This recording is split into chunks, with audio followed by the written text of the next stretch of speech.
नमस्कार, मी प्रतीक्षा. न्यूज मराठी 24/7 मध्ये आपलं सगळ्यांचं स्वागत आहे. तर एक नजर टाकूया आजच्या महत्त्वाच्या घडामोडींवर. गोंदियाच्या अर्जुनी मोरगाव तालुक्यातील केशोरी चिचोली मार्गावरील पर्यायी रस्ता हा पुन्हा वाहून गेल्याचं पाहायला मिळतंय.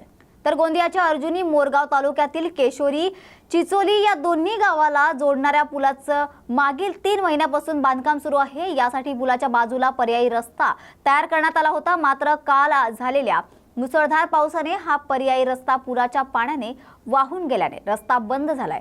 याचा फटका शेतकऱ्यांसह शाळेचे विद्यार्थी आणि ये-जा करणाऱ्या सर्व सामान्य नागरिकांना बसला आहे.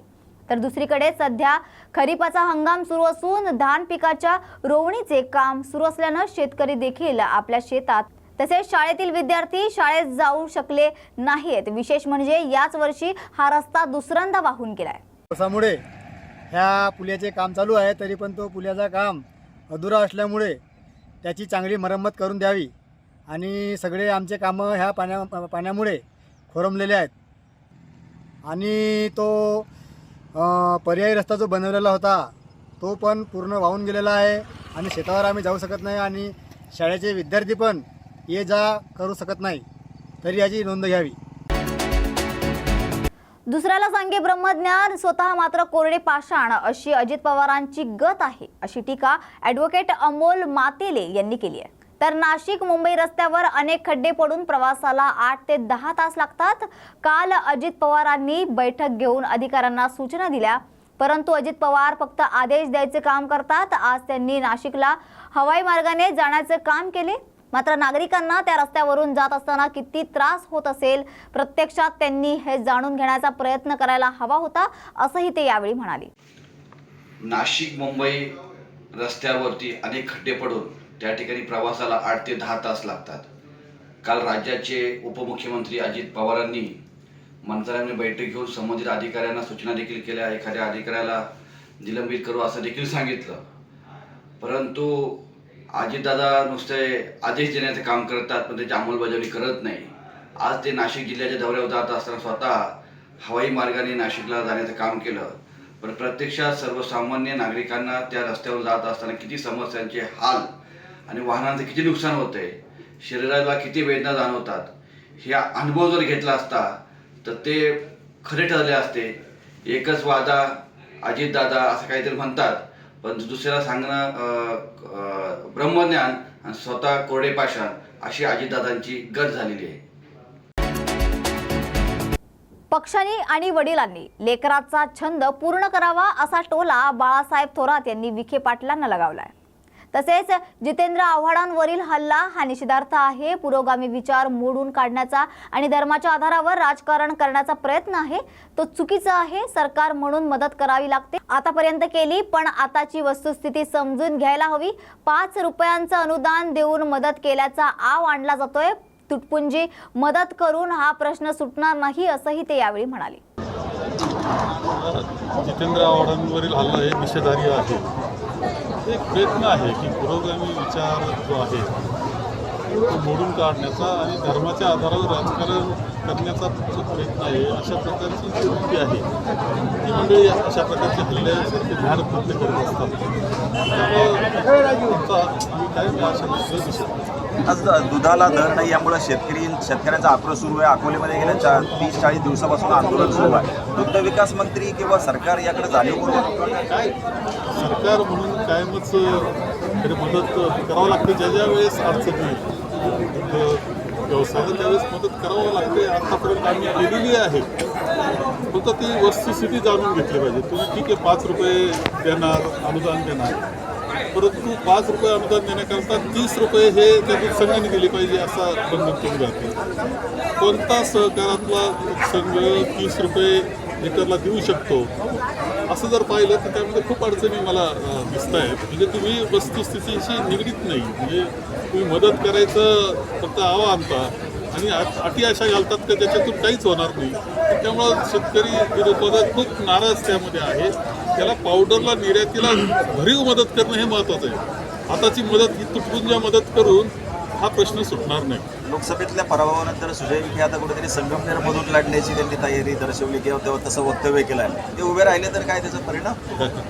तेव्हा मोठ्याचं लाडकं लेकरू त्याचा छंदच असेल तर तो पुरवला पाहिजे या मताचा पक्षांना नाही तरी पालकांना पुरवला पाहिजे.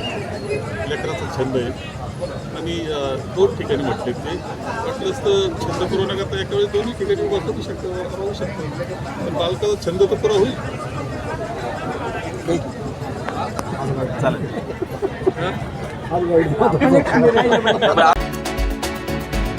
आगामी विधानसभा निवडणुकीच्या पार्श्वभूमीवर रायगडात भारतीय जनता पार्टीचे कार्यकर्ता संमेलन संपन्न झाले. आगामी विधानसभा निवडणुकीच्या पार्श्वभूमीवर भाजपने जोरदार मोर्चे बांधणी सुरू केली आहे. याच अनुषंगाने भारतीय जनता पार्टीचे कार्यकर्ता संमेलन अलिबाग तालुक्यातील सहान या ठिकाणी पार पडले. या संमेलनाचे उद्घाटन सार्वजनिक बांधकाम मंत्री रवींद्र चव्हाण यांच्या हस्ते ध्वजारोहण करून करण्यात आले. आगामी पंचायत समिती, जिल्हा परिषद, विधानसभा निवडणुकीत जास्तीत जास्त यश संपादन करण्यासाठी कार्यकर्त्यांनी जोमाने कामाला लागण्याचे आवाहन या संमेलनातून करण्यात आले. उपमुख्यमंत्री देवेंद्र फडणवीस यांच्या उपस्थितीत नागपुरात नवनिर्मित प्राथमिक आरोग्य केंद्र, नवीन इमारत तसेच निवासस्थानांचा लोकार्पण सोहळा संपन्न झाला.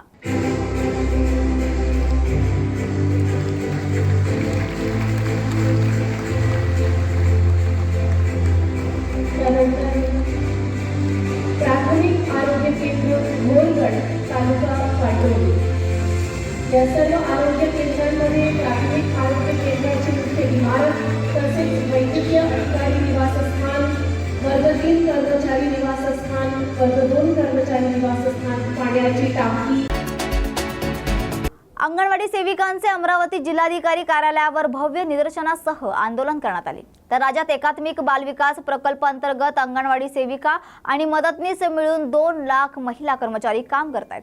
मात्र या महिला कर्मचाऱ्यांना अतिशय कमी मानधन देण्यात येत असल्याचं, त्यांनी आर्थिक परिस्थिती अत्यंत बिकट होत असल्याचं म्हटलंय. या महिला कर्मचाऱ्यांच्या मानधनात वाढ करण्यात यावी या मागणीसाठी अमरावती जिल्ह्यातील अंगणवाडी सेविका तसेच मदतनीस यांनी जिल्हाधिकारी कार्यालयासमोर भव्य निदर्शने आंदोलन केले आहेत. अंगणवाडी सेविकांना 25,000 रुपये महिना तर मदतनीस महिलेला 18,000 रुपये मासिक मानधन देण्यात यावे. याशिवाय या महिला कर्मचाऱ्यांना शासकीय कर्मचाऱ्यांचा दर्जा देण्यात यावा या मागणीसाठी अंगणवाडी सेविका आणि मदतनीस यांनी जिल्हाधिकारी कार्यालयाच्या मुख्य प्रवेशद्वारापुढे राज्य सरकार आणि केंद्र सरकारच्या विरोधात भव्य निदर्शने केली.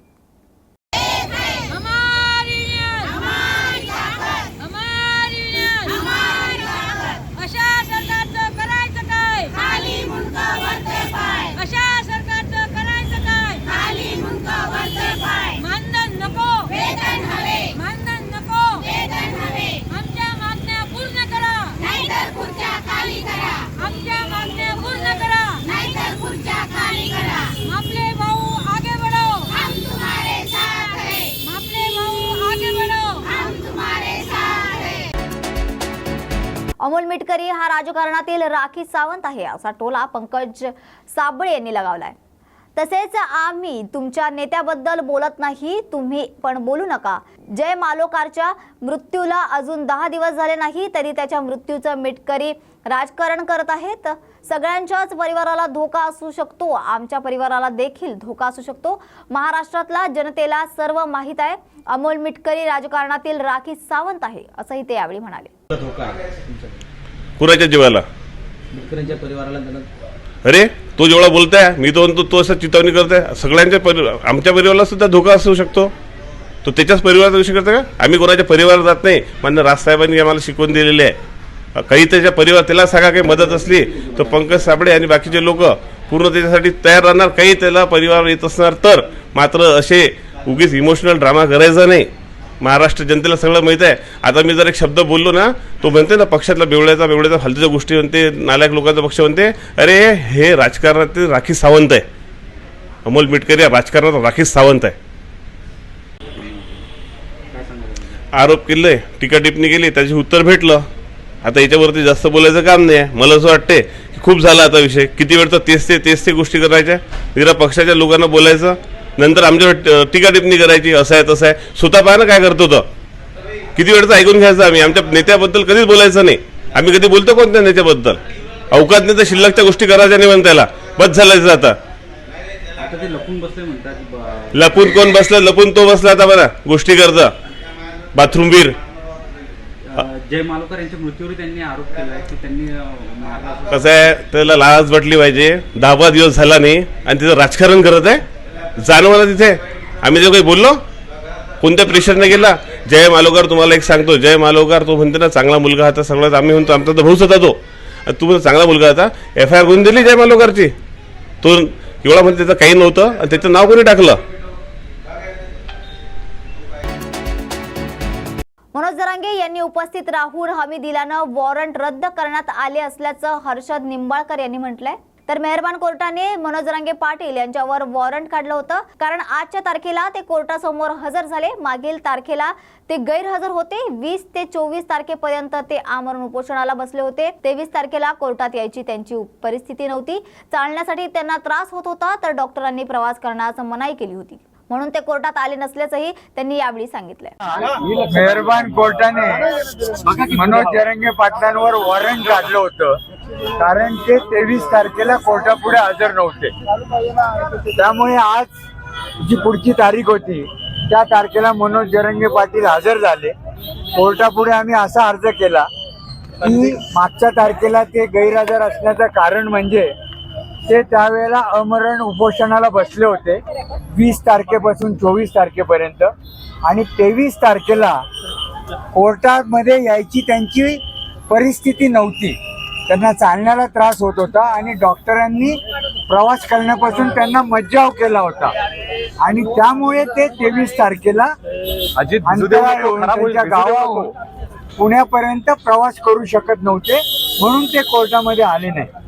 मागच्या वेळी 31 मेला ते स्वतःहून कोर्टापुढे हजर झाले होते आणि त्यांनी वॉरंट कॅन्सल करून घेतलं होतं.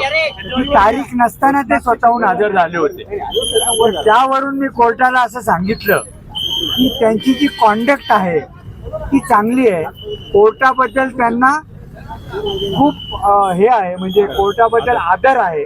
त्यामुळेच 31 तारखेला ते कोर्टापुढे हजर झाले होते. मागच्या वेळी सुद्धा फक्त आजारपणामुळे हजर झाले नाहीत. त्याचप्रमाणे आज जे आले ते ॲम्ब्युलन्समध्ये आले, म्हणजे अजून सुद्धा त्यांची परिस्थिती प्रवास करण्यासारखी नाहीये, पण ॲम्ब्युलन्समधनं सलाईन लावून ते आले आणि कोर्टापुढे हजर झाले. याच्यावरूनच दिसून येतं की कोर्टाबद्दल त्यांना नितांत आदर आहे. त्याचप्रमाणे मेडिकल सर्टिफिकेट्स कोर्टापुढे मी हजर केले. त्याच्यातनं असं दिसून येतं की 20 ते 24 ते उपोषणाला बसले होते. 24 तारखेला त्यांना उपोषण थांबवावं लागलं आणि त्यांना औरंगाबादला म्हणजे संभाजीनगर इथे हॉस्पिटलमध्ये ऍडमिट व्हावं लागलं.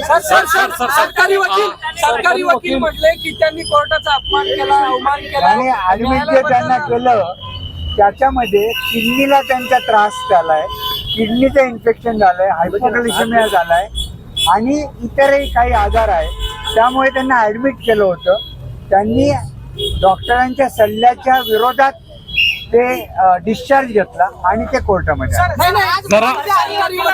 पुढची तारीख सांगा आणि किती बॉन्ड. 3 सप्टेंबरला पुढची तारीख ठेवलेली आहे आणि जो बॉन्ड आहे तो 3,000चा बॉन्ड त्यांनी मेहरबान कोर्टापुढे दिला. जो अटक जामीन पत्र वॉरंट जो रद्द झाला आहे त्याबद्दल सांगा, तुमच्या वर्डिंगमध्ये केलेली आहे आणि न्यायालयाचा अजामिनी तो जो अजामीन पत्र जो वॉरंट होतं ते कोर्टाने रद्द केलं आणि पुढची 3 सप्टेंबर तारीख नेमली. ओके.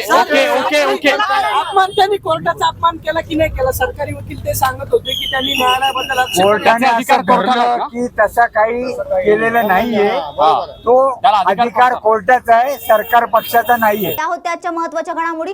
अशाच महत्त्वाच्या घडामोडींसाठी पाहत रहा न्यूज मराठी 24/7.